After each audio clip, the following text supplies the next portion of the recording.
Your Excellencies, dear colleagues, dear students, dear guests, welcome to Leiden. I must confess it feels a bit strange for me to assist in the formal opening of this, the 10th conference of the Societas Iranologica Europaea, since the actual work for which we're all here has already started earlier this afternoon. In fact, I have already given my paper, so when I finished here, I can relax for the rest of the week. But we thought it would be important to have multiple moments during this long conference where we could create the opportunity for all participants to come together and to learn more about things going on in the very broad and very diverse field of Iranian studies. And that is why we have a keynote lecture as the crowning event of each of our business days. The first of those, Professor Rudi Matthee, will commence in less than half an hour. And we very much hope that you, or that all of you, will come to all of them. Professor Rudi Matthee, sorry, I'm pointing here, but I don't see him actually. Here, thanks, sorry. Salome Rolami, Pier Francesco Caglieri, Julia Robanovic, and Turaja Atabaki. The title of Julia Robanovic's keynote lecture has changed, so rather than talking about Nizami, she will talk about the versification of the Hebrew Bible, which is a very exciting subject, so I'm looking forward to this. So first things first, my name is Jong. I hold the Leiden Chair in the study of religion, and although I have never actually had a job in Iranian studies, I very much feel I am one of you. I've devoted most of my academic life to the study of Zoroastrianism, of Middle Persian literature, and of religious minorities in the Middle East. And none of that explains why I have the unique honor to address you today, I'm afraid to say.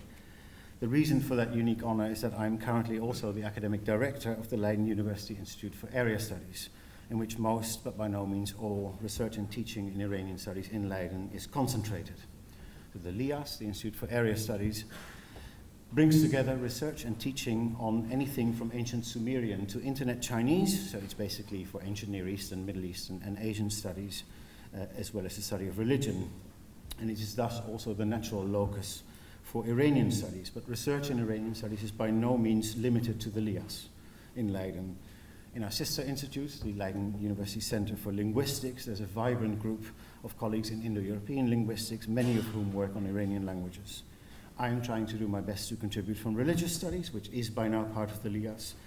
But other colleagues with a strong interest in various aspects of Iranian cultures and societies are located in the Faculty of Archaeology and in the faculties of social sciences, of law, and of governance and global affairs. So you can find us wherever you look in Leiden. And somehow I believe this heterogeneity or this dispersal is characteristic of the field of Iranian studies as a whole, which only rarely allows itself to be clustered in a meaningful way in a single center of research and teaching. I also believe that historically this has been a blessing for the field because it meant that the study of materials in Iranian languages or evidence from Iranian societies, the bread and butter of our work, was permanently enriched by disciplinary expertise from a wide variety of different backgrounds. It is undeniable, however, that this situation has also made the field vulnerable. And the fact that we do not seem ever to have had a meaningful discussion on what exactly the field of Iranian studies, the Iranology, in the name of our society, means has not been very helpful. I guess most colleagues see this as a question that is not urgent, and they may well be right. After all, why would anyone who works on Parthian pottery from Azerbaijan care about the poetics of Sohrab Sepehri? Why would a student who is writing a thesis on political graffiti in contemporary Iran want to know about the development of the Zoroastrian Yasna liturgy? Or why would someone who edits new fragments of Buddhist poetry in Khotanese be interested in the Soviet reimagination of Timurid architecture? Well, the 4-yearly conference of the Societas Iranologica Europaea may be one of the best events for all of us to explore possible answers to these questions, to seek commonality and to learn about the exciting work done by so many colleagues on such a huge variety of topics. So I've understood my brief for today's opening to tell you a little bit about what we have prepared for you, to explain a little bit who has been doing and will be doing all of the actual work in order to make this conference possible, and to tell you something about this university and its commitment to freedom. Don't worry, this will not take very long. Although, if you give me the floor, you never know when I'm going to yield. But once I'm done, I will give the floor to the president of our Societas, Professor Christoph Werner, and his remarks will be followed, as you know, by our first keynote speaker, Professor Rudi Matthee, who will be introduced by Professor Jos Gommans. That's the program for this evening, and then there will be drinks. Now, I do not have to explain to you what our main business will be these next 5 days, for you have all been preparing for the very many sessions, panels and papers that will build the core of our activities this week. Almost all of these activities will take place in the Lipsius building. That is certainly not the most attractive piece of architecture in Leiden, but I hope it will be convenient. In the Lipsius building, you will have the opportunity to register for the conference and for the Societas, if you want to become a member, to drink coffee, to have lunch. There are bookstalls from a large selection of publishing houses who are also very eager to discuss with you your next publications. And there are small exhibitions of works of art, but these exhibitions are not confined to the Lipsius building. So in Lipsius, you will be able to enjoy small exhibitions of the Dutch artist Niels Brossard, whose prints build on Central Asian materials to ask deep questions about cultural connections and the promises and limits of cross-cultural entanglements, and of the Iranian artist Farah Usuli, who combines a focus on classical Persian poetry and classical manuscript illumination with contemporary visual themes to ask questions about our current existence. As we are about to celebrate and examine a huge and exciting variety of subjects that all somehow belong to the field of Iranian studies, it is impossible not to note that there are many colleagues who have been prevented from coming to Leiden by travel restrictions, by diplomatic obstacles, by financial difficulties, by safety concerns for themselves and for their families, or by the fact that their areas of expertise are marginalized, unrecognized, or have been declared illegal in their own countries.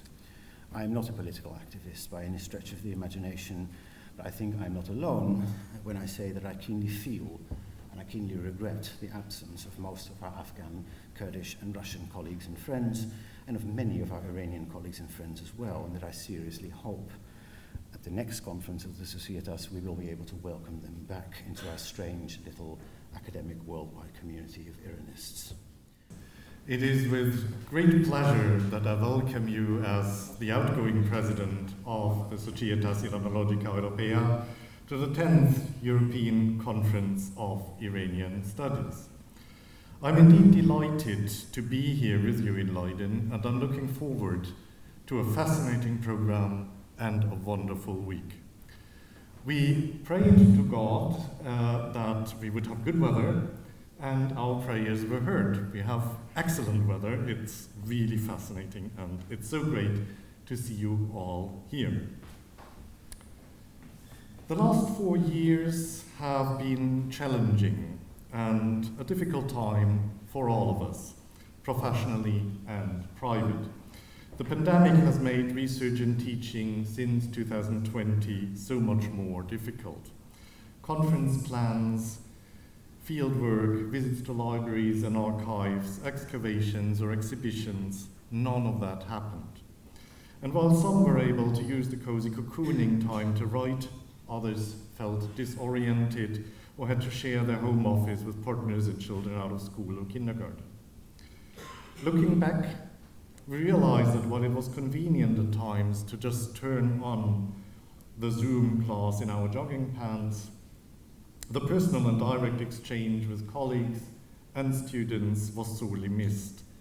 And so I'm really thrilled that we can hold this conference in presence, that we had not to postpone it or move it, and that we will have so many opportunities to chat, to have private and academic conversations on the side of the papers we're listening to see old faces again and meet so many new ones, and collect memories until we will see each other again in 4 years.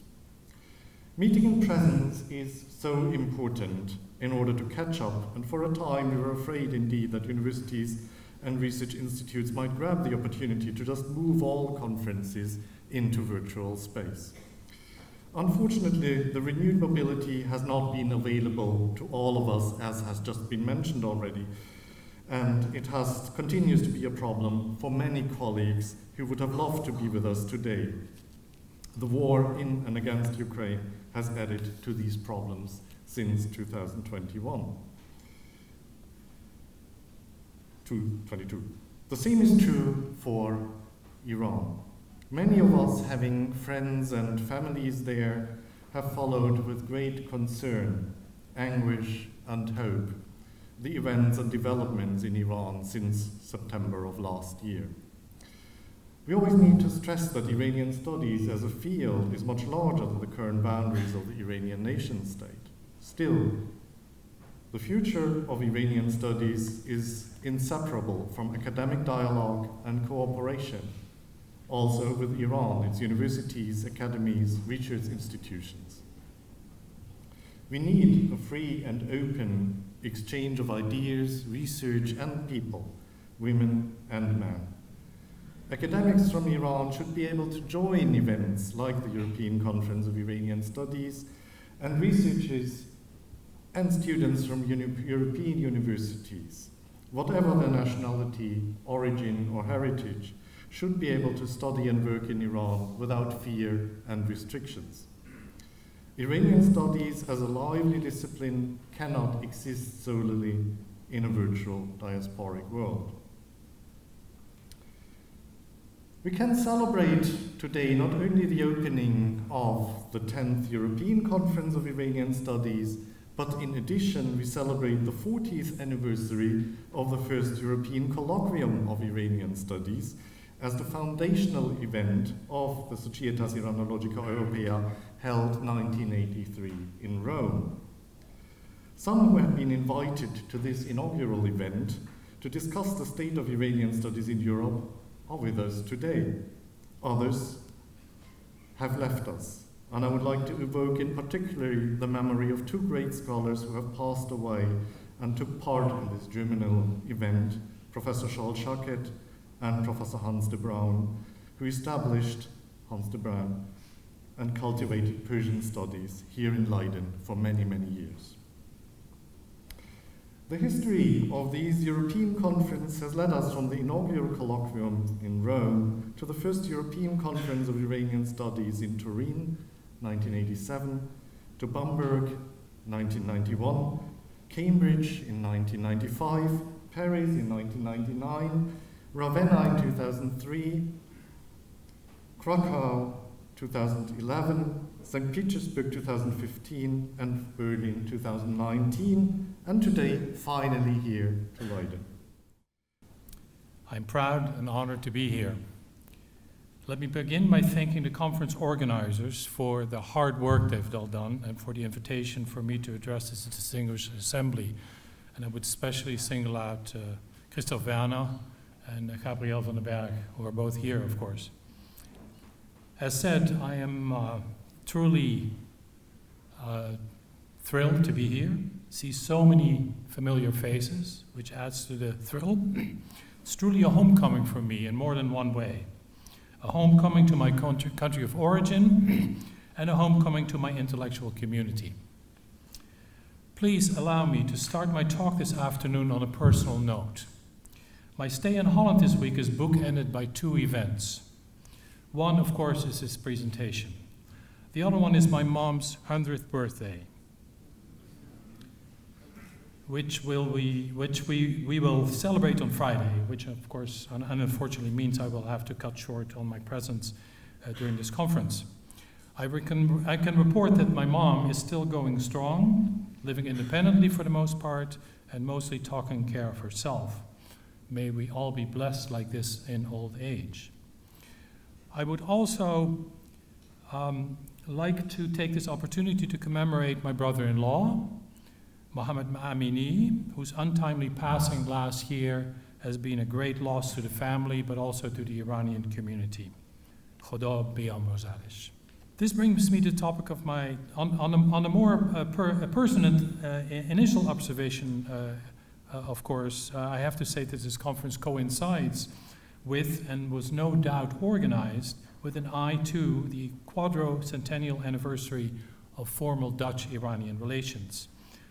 After all, this autumn will have been 400 years since the Safavids signed a commercial treaty with the VOC, the Dutch East Indies Company. And this brings me to the topic of my presentation today, Shah Abbas I, the Iranian signatory of the agreement, the Dutch one being Hubert Viesnig, who had come to Iran earlier this year as a VOC agent, the first one to enter Iran, operating in the service of the company.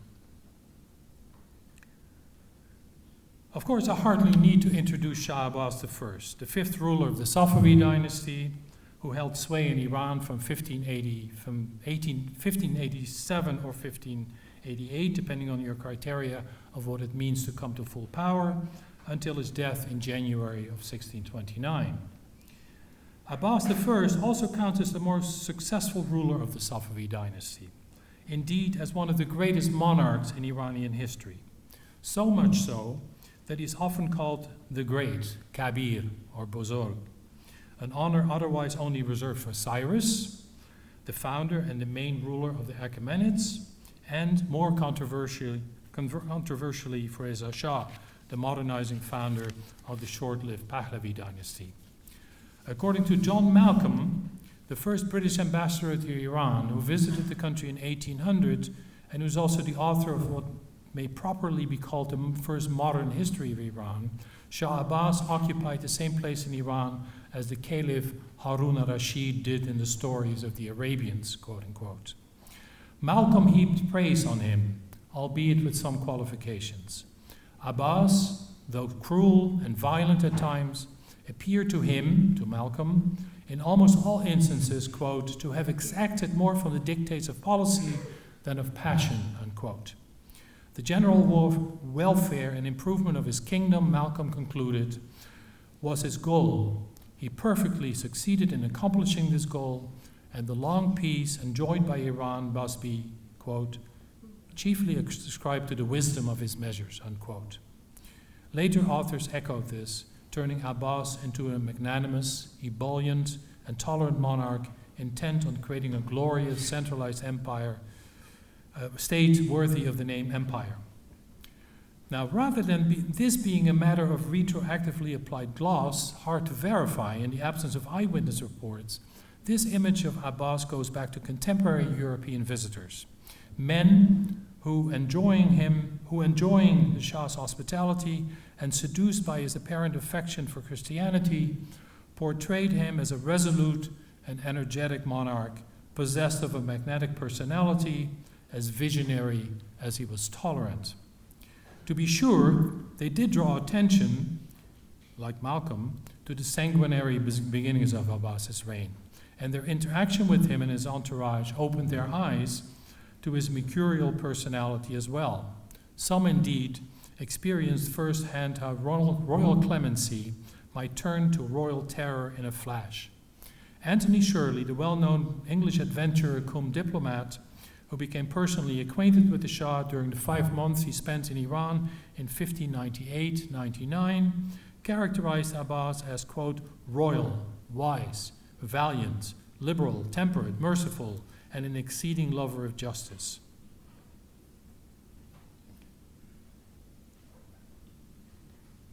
Yet, he qualified this encomium by insisting that the Safavid monarch ruled, quote, through the general love and awful terror, unquote.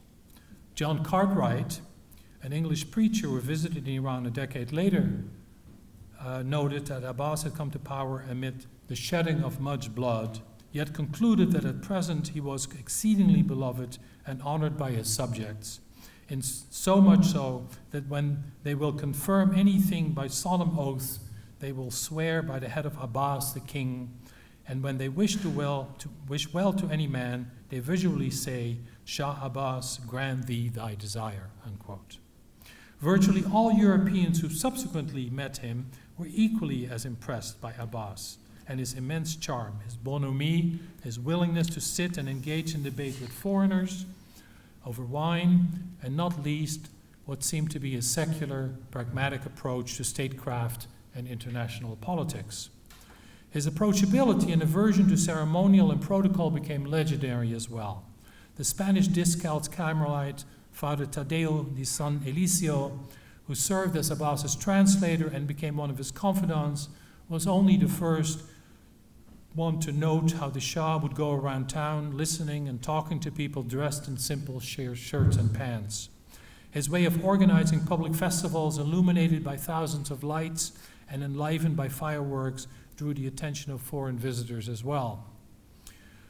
This positive evaluation was further influenced by the rights and privileges Abbas granted to his foreign visitors, commercial rights to the East India companies, and the right to operate and establish missions to various missionary orders. The law and order regime he established in his realm contributed to this as well. The Portuguese traveler Nicola Orta-Rebello, visiting Iran in 1606, established a cliché when he praised the safety of its roads, claiming that in all of Iran no thieves were to be found. A final factor in the sympathetic portrayal was a widespread conviction among European visitors that Abbas was favorably inclined to Christianity, with some claiming that he was about to convert himself. This presumed Christophilia, if that's a term, became something of a leitmotif in the eagerness with which especially Southern Europeans pursued relations with him. Later authors further solidified the Shah's growing reputation. Within a year after the Shah's death in 1629, his reign was already fondly remembered as a golden age of good governance. This image, brought into sharp relief by the bloody purge of real and suspected rivals undertaken by Shah's successor, Shah S.I.E, who ruled from 1629 to 42, acquired even greater luster as subsequent rulers, men of lesser stature, lost their grip on power and allowed palace eunuchs, harem women, and doctrinaire clerical forces to put their mark on state policy. The first retrospective assessment of Shah Abbas is found from the hand of Jan Smit, a Dutch envoy to the Safavid court who learned of Abbas's death just weeks after the event, while traveling between Bandar Abbas and Isfahan. He portrays the late Shah as a wise ruler who had been respected by all the country's grandees for lifting his fractious country out of poverty and division. Adam Oliarius, the secretary of the mission that in 1636 visited Isfahan on behalf of the Duke of Holstein, called Abbas, quote, a friend of the Christians, unquote, and lauded his generosity, kindness to the poor, and promotion of justice, unquote. About a decade later, Jürgen Andersen, a German soldier adventurer, reports that at the time Shah was already called the Great, Bozorg. The English physician John Fryer, who visited the Safavid state half a century after the Shah's death, reports that his name was, quote, invoked when any commendable or famous action was performed, saying, Shah Abbas, well done. The French Huguenot merchant traveler Jean Chardin, the most informative and insightful outside observer of 17th century Iran, put a final verdict on his reign by stating that he had found a country impoverished and dilapidated and built it up. After him, decline had set in, or in Chardin's memorable words, when this great prince ceased to live, Persia ceased to exist. Ce grand prince cessa de vivre, la Perse cessa d'exister. By the end of the 17th century, Abbas's image had soared to the point of becoming mythologized. 7 decades after his death, the Italian traveler Gemelli Carreri reports how his exploits were being narrated in Isfahan's coffee houses. The trope of clemency shown and justice administered to lowly strangers during chance encounters was firmly in place as well at this point, as recounted by various chroniclers and travelers. Popular stories in which Shah Abbas plays the role of magnanimous ruler have continued to circulate into modern times, becoming part of Iranian lore. In some, the stage for Malcolm's verdict and many later commentators was set early on. Shah Abbas's reputation has indeed endured to the point where earlier this year a book appeared on the Safavids under the title L'Âge d'Or de la Perse, in which Shah Abbas's reign figures as the epitome of Iran's golden age. What of the contemporary Persian language sources? Their authors naturally wrote from an entirely different perspective, yet the result is little different. To them, the Shah was a heavenly sent vicegerent. Iskandar Beg Munshi, the premier and preeminent chronicler of Shah Abbas's reign, in his Tarikh al-Amara'is Abbasi, set a tone for the mystification of the Shah with his discourses, Makhalat, in which he lists his virtues. Among these, he mentions his piety, his wisdom, and his judiciousness, all connected to his divinely ordained fortune, which enabled him to survive the violence that marked his early youth and allowed him to be successful as a ruler. His justice and concern for the welfare of his people are among Abbas's qualities as well, as listed by Munshi. His eighth discourse focuses on the Shah's simplicity and aversion to ceremoniousness. The final one recounts his victories in battle. The subsequent Persian language literature struck a similar note. The Safavids, as a dynasty, enjoyed a mystique that far outlasted their reign. For decades after the fall of Isfahan in 1722, various ephemeral tribal rulers invoked their name to gain legitimacy. The turmoil that followed the collapse of the Safavid state in that same year made nostalgia inevitable. Mir Abdelatif Khan Shustari, a late 18th century man of letters who also served as the first Qajar representative in India, praised Abbas's concern for commoners, Ra'iyat Parvari, as he calls it, and his pursuit of justice, Mu'adilat Gostari. Early Qajar chroniclers, narrating the advent of a dynasty without any religious credentials, lauded the Safavids, and especially the reign of Shah Abbas, as a touchstone for the justice, order, and stability that the Qajars presumably had not yet achieved, but were in the process of restoring. Abbas's mythological image has continued to this day. He occupies a unique position in modern Iranian nationalist history. In Pahlavi historiography, he came to be portrayed as the first ruler who unified Iran since the 17th century, when the Arab invasion brought an end to the last real Iranian dynasty, that of the Sasanians. To many, he also counts as the last sovereign to oversee a proudly independent, prospering country before it became the plaything of the imperialist powers. Even the Islamic Republic, otherwise allergic to kingship, has failed to dispel the image of the golden age of the Safavids epitomized by Shah Abbas and visualized by the splendor of Isfahan as designed by Shah Abbas. The authors of various recent publications coming out of Iran even seem intent on pushing back on any negative connotations attached to his name in the way they emphatically proclaim his greatness in their titles, Shah Abbas Kabir. The modern world, in sum, has come to see Abbas as a wise and forward-looking monarch, and more importantly, as a successful empire builder. That image, though, derives all from the way, or mostly from the way it's portrayed in the contemporary Western sources, the various European travelogues, as well as a plethora of commercial, diplomatic, and ecclesiastical documents.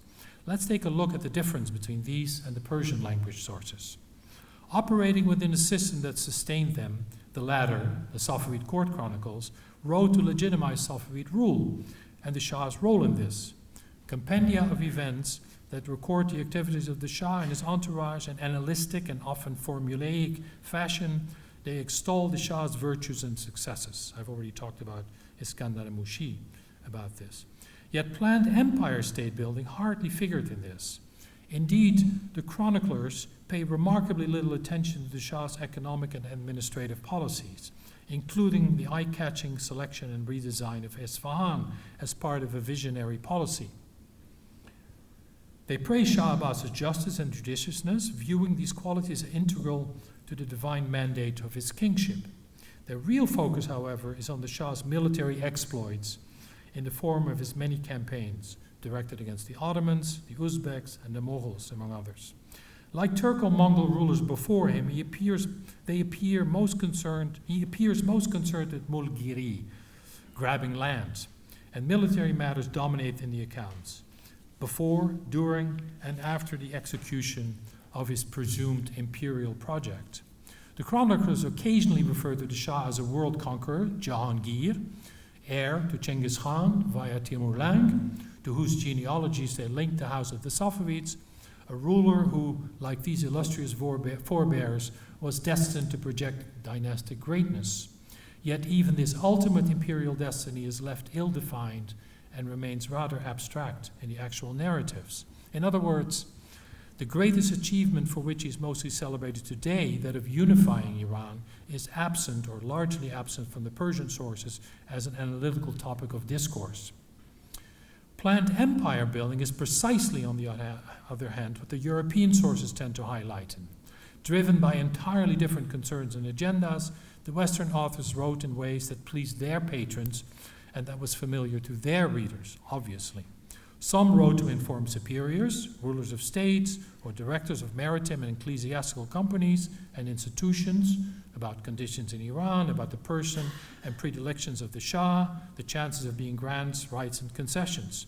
The travelers among them sought to entertain their readers, while informing them about a faraway land inhabited by people who seemed at once exotic and familiar from biblical and antique lore. In many cases, the impression they formed of Shah Abbas is based on personal encounters during audiences and drinking sessions. Hence the image of the ebullient monarch, the kinetic character, the curiosity, the interest in Christianity. Inasmuch as few traveled with the Shah on his many campaigns, they report sparingly on war, sieges, and battles, and what they report is subordinate to their focus on state building.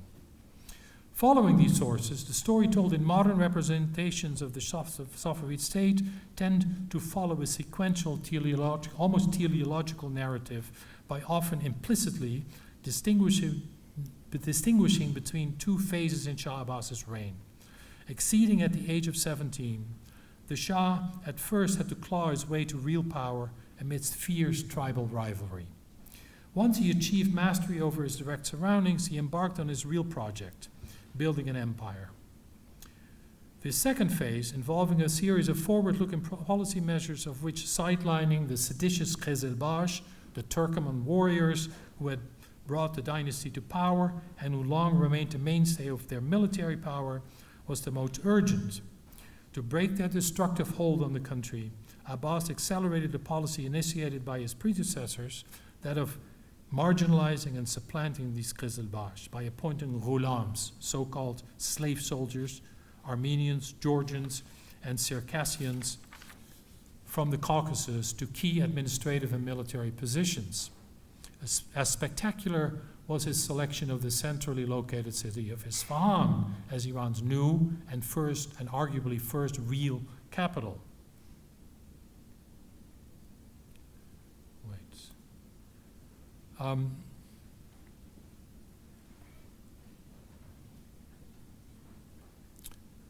Isfahan's, and especially Isfahan's newly designed and embellished center, provided the Safavid state with a vibrant commercial and political nexus. Funding for these projects came from an increase in crown land holdings and especially from the expansion of domestic and foreign trade, itself seen as a symbol of Abbas's imperial aspirations, represented by the settlement of large numbers of Armenians to a newly built suburb of Isfahan, where they were offered commercial rights and privileges, the building of numerous caravanserais, improving road security, and the creation of an outlet to the Persian Gulf by way of a new port, Bandar Abbas, named after Shah Abbas himself, of course. All this helped shape an image of Shah Abbas the Great in his glory days as the equivalent of a European Renaissance prince, a judicious and visionary ruler who stayed in touch with his subjects as he built a great empire.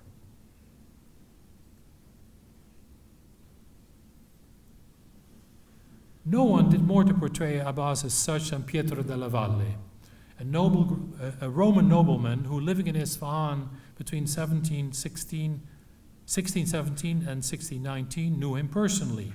In an account that is sympathetic to the point of being apologetic, della Valle emphasizes his astute leadership qualities, his curiosity, the judiciousness with which he chose his counselors, his keenness to appoint shadow officials so as to prevent sedition, the efforts he made to prevent his army from being a nuisance to his people. Della Valle called him not just a king, but a father, a teacher, and a benefactor to his people. As Joan Pau Rubius has pointed out, Della Valle portrayed the positive aspects of Abbas's character, his common touch, his accessibility, his aversion to luxury, in sharp contrast to the emerging absolutist rulers of Europe at the time, aloof, secluded, surrounded by controlling courtiers, with the pious and passive Philip III as his specific target. What about the downside of it all, after all this praise and encomium? The violence. that inevitably attaches to the absolute monarch. I've already mentioned the qualifying remarks of Anthony Shirley and John Malcolm. Western visitors hardly overlook the unpleasant aspects of Shah's character and demeanor. Indeed, examples of grotesque violence abound in their accounts. Delaware himself mentions evisceration, extracting livers, blinding, the cutting of hands, feet, and genitalia, as well as throwing people to the dogs. An Augustinian missionary luridly claims that the Shah had 1,400 women in his harem, and then when he took Tabriz, he reserved 362 virgins from the local population for himself, all of whom he deflowered in a span of 4 months. Abel Pinson, a French adventurer who traveled in the company of Shirley, witnessed how Abbas personally killed some of his own soldiers in attendance at his welcoming ceremony for not behaving properly. The Shah, he claimed, cut off the heads of his subjects, quote, for the slightest offense, having them stoned, quartered, flayed alive, and indeed given alive to the dogs, or to the 40 man-eaters that he always has by him, quote unquote. This last point doesn't spring from the lurid imagination of a European Orientalist, but is fully documented. Because it refers to a ritualistic cannibalism, a practice in place since the early Safavid Shah S.I.E, who already employed a terrifying squad of men known as live eaters, Zinde Quran. Acting as the Shah's command, they would tear the victims of his wrath apart, beginning with noses and ears, and eat them while they were still alive, organ for organ. European visitors recorded various other instances of performative violence. One is Georg Techtandel of Saxony, who initially served as secretary to the embassy sent to Iran by Rudolf II, Holy Roman Emperor and King of Hungary in 1603, and eventually, following the death of the head of the mission, Istvan Kakas of Zalan Kemene, as the head of the delegation. Techtandel relates how the official audience organized in Tabriz for his mission, or at the official audience organized in Tabriz for the mission, a Turkish prisoner was brought in chains and made to kneel before the Shah. Abbas was handed 2 swords. He seized one, got up, and beheaded the poor fellow with one single stroke. Techtandel, realizing that the letters he carried possibly mentioned the peace the Austrians had just made with the Ottomans, feared that he might be next. Instead, the Shah resumed his seat, smiled at him, and told him that this was how the Christians should treat the Ottomans. There are many more tales like this, some involving cheating bakers flung into their own ovens, and butchers tampering with scales and weights suspending from their meat hooks. Emblematic of Shah Abbas's cruelty in Christian circles became the story of the Georgian Queen Ketevan, who, held hostage by Abbas in 1624, was tortured to death, ostensibly for refusing to renounce her Christian faith, but in reality in vengeful response to the rebelliousness of her son, King Teimuraz of Georgia. The Persian language sources don't shrink from mentioning violence either, to be sure. Their focus is just different, and they are reticent about certain of its aspects. They choose not to mention executions resulting from a Shah exploding in anger and determined to set an example during public gatherings. Nor do they refer to Abbas's sexual escapades. They do fully inform us about the ruthless elimination of enemies, though, rivals and competitors, domestic and external ones. They thus remind their readers that the Shah kicked off his reign with the blinding of one of his brothers, Tahmasp Mirza and Abu Talib Mirza, and the murder of those who had rebelled against his father, Muhammad Khordobandeh. They also report on the mayhem accompanying the fallen execution of Abbas's erstwhile tutor and kingmaker, Murshid Quli Khan, albeit without listing the number of casualties. In keeping with their focus on armed conflict, the Persian chroniclers are especially prolific in their coverage of the systemic and structural violence that comes with war. That inflicted on the people of the Caucasus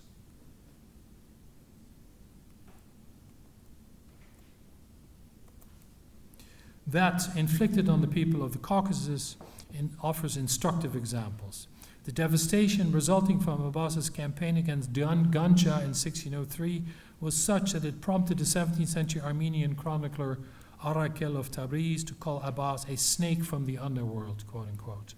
The expedition culminated in the wholesale deportation of thousands of Armenians to Isfahan, already mentioned, where they were accommodated in a newly built suburb of New Julfa in 1604-5. Typically described in the modern secondary literature as a brilliant example of Abbas's visionary policies, this forced relocation was also one of horror and misery for the people involved, who were brutally removed from their homeland at the cost of thousands of lives. The Georgians fared little better. In Georgia, Hirotake Maeda states, quote, Abbas is remembered as a tyrant who brutally massacred thousands of Georgians and enslaved large numbers for deportation to Iran. This is on full, even proud display in the indigenous sources. Iskandar Beg Munshi speaks of more than 67,000 people killed and over 130,000 women and boys taken captive and enslaved during the punitive campaign the Shah undertook against the Georgians in 1616. A missionary eyewitness, one of the Teotin missionaries located in Georgia, reporting from Gori, speaks of the bleakness of it all. Writing in 1629, he calls the previous decade one of utter misery for the region, with no house left standing and most churches destroyed. Nor were the Christians of the Caucasus the only victims of Abbas's violence. Other personalities, regions, and religions suffered as well. Rivals and competitors such as Bektash Khan and Yaqub Khan were finished off in the most gruesome manner in 1590. The latter roasted alive, while the Shah's retainers were partying in the same building. 4 years later, the Shah turned against the Nuqtavis, a Gnostic movement originating in the 14th century, killing many, beginning with their charismatic leader, Davish Khosrow. The conquest of Gilan, later that same year, entailed the massacre of the inhabitants of the town of Lashte-Nishah. In 1610, Abbas mounted a punitive expedition against the Kurdish Mokri tribe on account of their perceived disloyalty. The men were slaughtered, while the women and children were taken away in captivity. When the Shah took Baghdad in early 1623, he organized a mass killing among the city's Sunni population, had again the children and women taken away in slavery, and destroyed many buildings and sites. How do the chronicles account for such extreme violence? They use the term qatl am, massacre, rather nonchalantly for the mass killings they describe. In the case of the wars against Christian targets, the violence is even on full, even proud display in their accounts. Iskandar Beg Munshi, for instance, offers a vivid description of Abbas's Georgian campaign, evoking an image of Safavid rulers as ghazis, warriors for the faith, with his reference to the Quranic injunction, quote, to kill the infidels wherever you find them, unquote. In other instances, there's much embellishment, obfuscation, and omission. Iskandar Beg Munshi again presents Abbas's recovery of Baghdad as a benevolent takeover, claiming that it saved the city's population from starvation. He omits to mention the fact that the Shah had the tombs of Abu Hanifa, the revered founder of the Sunni Hanafi madhab, and of the famous Hanbali theologian Abdul Qadri Ghilani destroyed after removing all the gold and silver ornaments from their shrines. Nor does he tell us that he turned the city's Sunni madrasas into stables, and that after having the Sunni and Shia inhabitants registered separately, he had many of the former expelled from the city, sold into slavery, or killed. Ultimately, the indigenous sources justify royal violence by jointly representing the Shah as possessive of ineffable power, God-given power, and the executor of pragmatic necessity. The Shah in the hands of the chroniclers is a preordained, God-sent ruler with supernatural powers and supralegal powers, I would argue, and privileges, but he also comes off as a warlord, operating in a brutal and unforgiving environment in which only the fittest survive. The Shah was credited with supernatural powers. People would reverentially kiss the doors of the palace and consider water he had touched as a cure against fever. Yet Shah Abbas, like his forebear Shah Ismail, the founder of the state, remained first and foremost a chieftain of a warrior band. moved to act by a raw and ruthless will to power. This secular ambition involves clemency and magnanimity as required by circumstances, but it also includes a variety of darker urges, among them suspicion, jealousy, and resentment erupting into a volcanic wrath. And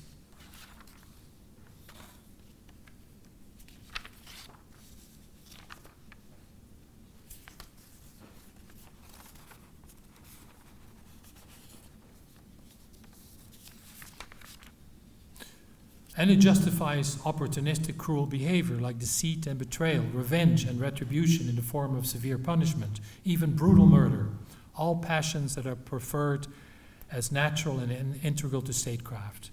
Iskandar Beg Munshi lists despotic behavior and an inclination to deal swiftly and severely with wrongdoers explicitly as a divine mystery, hikmat Elohi, and thus one of his virtues, as well as necessary for the proper mobilization of military forces needed for the survival of the state, turning royal violence into an indispensable ingredient of good statecraft.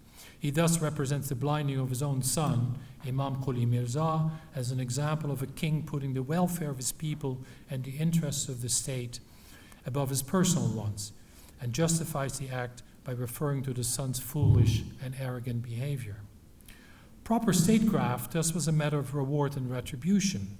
Loyalty was rewarded with royal munificence, such as in 1615-16 when Abbas gave away his entire income during the months of Ramadan. And loyalty was paramount, if fragile, because instrumental. This loyalty equaled treason, and treason was punishable by death, exemplary, violent death, deterrence through terror, tambih and imbrat, the terms used in the chronicles for punishment as warning, a warning to other ambitious men, which is why the victims' severed heads were typically paraded around on pikes. The European observers too knew all about violence. Little familiar with the tradition of fratricide and filicide among Muslim rulers at the time, they were shocked by the violence the Shah committed against his own offspring, the killing and blinding of some of his sons. But they did understand the rationale behind these ghastly crimes: fear of conspiracies, the kind of paranoia that prompted the Shah rarely to sleep in the same bed, as reported. And whether they hailed from the Iberian Peninsula, with its infamous Inquisition, or from the blood-soaked fields of Central Europe stalked by murderous mercenaries, they were themselves truly and fully familiar with public executions in the name of Tambih and Ibrat. According to De la Valle, royal cruelty was important as a deterrent in a harsh and unforgiving environment of people who did not fear ordinary death. By the time Malcolm weighed in, exemplary punishment had become associated with barbarian people, at least in Britain. Hence his verdict, quote, "It must have required many and dreadful examples before such a country could have reduced to that tranquility which the general good required. And the energetic individual who effected this beneficial change must often have seemed to act the part of a cruel tyrant," unquote. How do we reconcile all these contradictory elements? How do we make sense of a ruler who might engage in great acts of generosity, who was close to his people, but who was also wont to dispatch his enemies by cutting them in half or by consigning them to the flames? What was Abbas all about, beyond being a clear case of what today we would call ADHD and bipolar disorder? How do we get to the man behind the monarch, beyond concluding that he clearly was a creator of his time, shaped by its norms and standards? I suggest that we do so quickly by looking at interests, I already mentioned them, and objectives, private ones as well as ones involving state affairs, and the effectiveness with which he pursued those. As for the private ones, we've already encountered Abbas as what the French called a roi amant, as well as a roi causeur and a roi bâtisseur. He naturally was also a roi chasseur, as all pre-modern and early modern monarchs are, and even some modern ones, as we know. He was curious, charming, gregarious, not afraid to break the rules set by his faith, and whereas traditionally kings were not to be seen consuming food, he routinely organized public banquets in which he participated himself. He loved to sit and talk with ordinary people as well as with Christian visitors from abroad. Abbas was famous for joking around with diplomats and men of the cloth, European ones again, whom he entertained while peppering them with questions about their countries and their customs. As for interests of state, first it needs to be said that his private ones rarely got in the way of those. For instance, the Shah drank throughout the day, as reported by more than one observer, but rarely to the point of losing control. He was also no fainéant. His amorous adventures did not prevent him from being actively engaged with the daily affairs of state. He also possessed both the skills that enable a tyrant to rise to power, lies, fraudulence, ruthlessness, and the ones required to unite and rule a country. Not the same qualities, of course, involving administrative competence and diplomatic acumen. Within this context, there are two crucial ingredients of effective imperial stewardship, and indeed of statecraft in general, I would argue. The ability to balance interests and the willing to tolerate diversity. Abbas arguably was very good at both.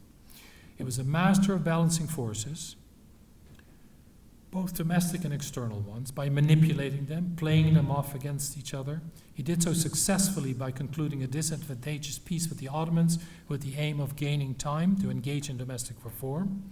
He welcomed the English in 1617, granting them commercial rights in return for helping him to oust the Portuguese from the Isle of Hormuz, which they had held occupied for over a century by them, and then neutralized the English by offering the Dutch East India Company similar rights and privileges, and he maintained that balance throughout his reign. He was equally good at mitigating the multiple vociferous tendencies in Iranian society through accommodation. I have no time to go into any detail, but suffice it to say that he even managed to bring the Sunni Lezgis, North Caucasian tribesmen who used to stage raids into Iranian territory, taking slaves and cattle, into the Safavid fold by offering them ma'ash, an allowance which they would collect each year by sending an ambassador who would bring cowhides and lambskins as symbolic gifts to Isfahan. Protecting minorities against a member of the dominant faith or ethnicity majority was of a piece with this policy. This is exemplified by the status of the Armenian community of Julfa, mentioned more than once, as well as that of Iran's Christians in general. VOC official Wollebrand Gelijnse de Jong, writing some 15 years after Abbas's passing, and who was very well acquainted with Iran, spending years there, mentions the Christian presence in Iran, in Isfahan, the 3 Catholic churches in the capital, the missionary posts, all of which Abbas had tolerated. But the common people, he adds, weren't so fond of Christians, and even weren't for Shah Abbas's welcoming policy vis-à-vis them, none would have been able to enter the country without risking their lives, as had happened before his reign, when a passing Christian might be pelted with rocks. And there are examples of that following the rule of Shah Abbas. Not just Christians benefited from such royal protection. With respect to Iran, Zoroastrians too, Gelijnse de Jong's observation may appears apposite. The violence against the Zoroastrians of Kerman, including the looting of their fire temple that is said to have fallen to news of Shah Abbas' death, sounds like the resurgence of long repressed popular feelings about this minority community. From the outset, Abbas's presumed pro-Christian feelings met with skeptics who doubted his sincerity, with some arguing that his friendliness and interests were all feigned, covering up his deceit and duplicity. Juan Tadeo, before mentioned, called him at heart a Mohammedan, a ruler who only cared about Christians to the extent that he could rally them as allies against the Ottomans. While we shall never know what was really in Abbas's heart, his curiosity about and interest in Christianity, its stories and its iconography appears to have been genuine. Yet it is equally as clear that this fascination was ultimately subordinated to political motives and objectives. The best evidence of this is the dramatic change in the Shah's approach to the Christians in his realm underwent after 1612, when he signed the Treaty of Istanbul with the Ottomans, recovering the lands that he had previously lost to them, Georgia, Azerbaijan, and Shirvan.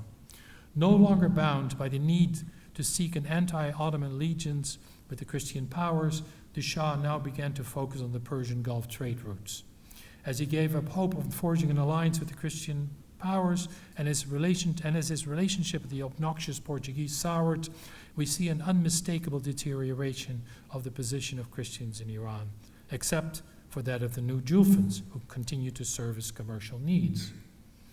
Even if Abbas was in his heart a Mohammedan, his attachment to his own faith followed the same imperative. This was not simply against Christianity. His devotion, as shown in his public display of religion, was mostly performative, from endowing the ancestral Safavid shrine in Ardabil to his famous pilgrimage on foot to Mashhad in 1601. But his secular approach to statecraft, exemplified by his habit of ignoring his own clerics, drinking wine in front of them, for example, putting them in their place, and by the ease with which he violated the Shi'i rules of ritual purity by consorting with non-believers, including visiting Christians, suggests that power was his ultimate goal. What, to conclude, is the balance sheet? If we follow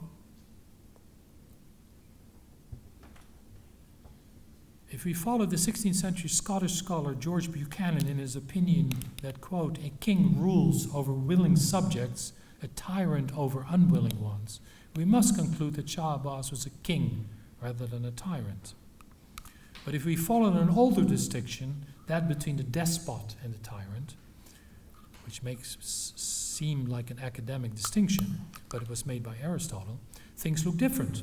If the despot is a single ruler who reigns with absolute power at his disposal, and the tyrant the one who rules without any law to fulfill only his own interests, without any concern for his own subjects, Shah Abbas was clearly a despot, and not, at least not consistently, a tyrant.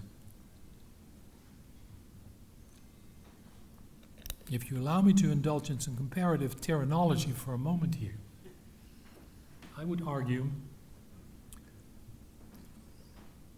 that Abbas was far better than Osman II and Murad III, contemporary Ottoman sultans, who would go around on nocturnal visits around Istanbul incognito to ferret out violators of bans on tobacco and alcohol, executing them at times with their own hands. Abbas would go around the city in disguise too to find out about what people were saying about him, but also to listen to their concerns and worries. Henry VIII of England, who was notorious for his personal profligacy and who had 2 of his wives beheaded, has nothing over Abbas. And the Safavid monarch also trumps arguably the greatest of the French monarchs, Louis XIV, who cared far more about his own glory and comfort than about his people, and who waged endless wars just to expand his realm, leaving it in financial ruin upon his death. He finally, meaning Abbas, compares favorably to Peter the Great, who matched Abbas in playfulness and unpredictability, but whose gregariousness never extended beyond his own circle, whom he also terrified, of course, and who imposed a brutal reformist regime on his people unmatched until the 20th century. Shah Abbas retains his status as the epitome of the dynasty, the ruler who in the popular mind unified Iran, established law and order, and provided stability and prosperity, all of which was lost under his weak, passive, and fainéant successors. Of course, Abbas the hero who revived Iran while he held off the imperialists clearly is a construct of modern Iranian nationalism. It might historically be more accurate to say that Shah Abbas was the ideal ruler according to the adage that that ruler had to be both magnanimous and severe, a just sovereign, one who shows clemency whenever appropriate, but who also strikes fear in the hearts of his subjects whenever necessary, who, in the immortal words of Ferdowsi, holds fire in one hand, water in the other. Beyik dast atesh, beyik dast ab. Atesh, fire, violence, was inherently part of this. As Chardin put it, Iranians expected their rulers to be violent, but atesh could never be the prevailing element of statecraft. The modern world has amply shown us that violence, or at least a threat of violence, instead of diminishing the popularity of the authoritarian, may actually enhance it. Yet awful terror, to use Shirley's term, begets awe, not love. Awe may be part of the mystique, the aura, and the charisma of the ruler, but it can never produce affection.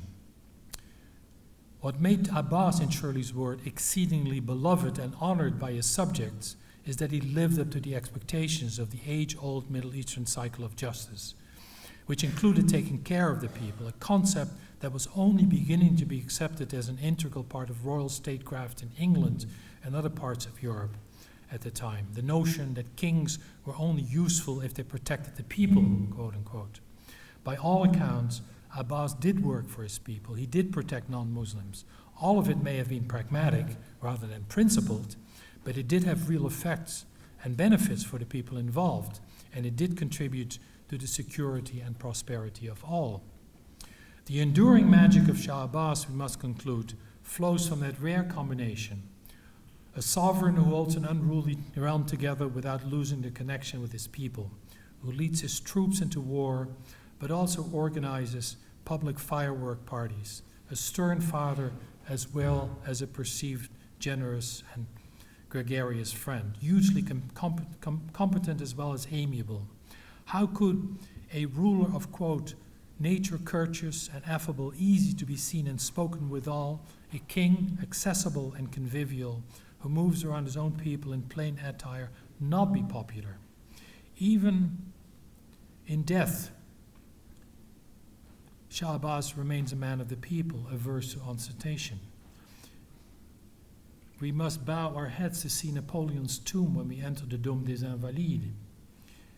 To visit Shah Abbas's grave, by contrast, requires you to go to the provincial city of Kashan, where you will find a simple tomb in an unprepossessing mosque tucked away in a side street. In the end, it doesn't really matter what I or you or we find or say. The record of all rulers of the stature of Shah Abbas gains in luster with time. It is hard not to be dazzled by the splendor of past imperial courts, especially not if their physical reminders are still around.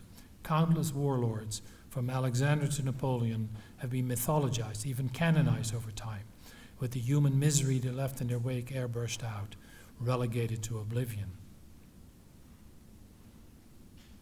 Not there yet.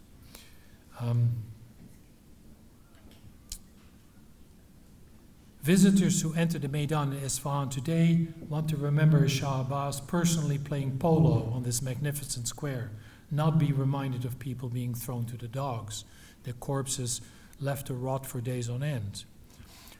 So just as there are no trigger warnings found at the many sites dedicated to Napoleon in Paris, from the Place Vendôme to the Arc de Triomphe, none are encountered upon entering the Maidan de Shah.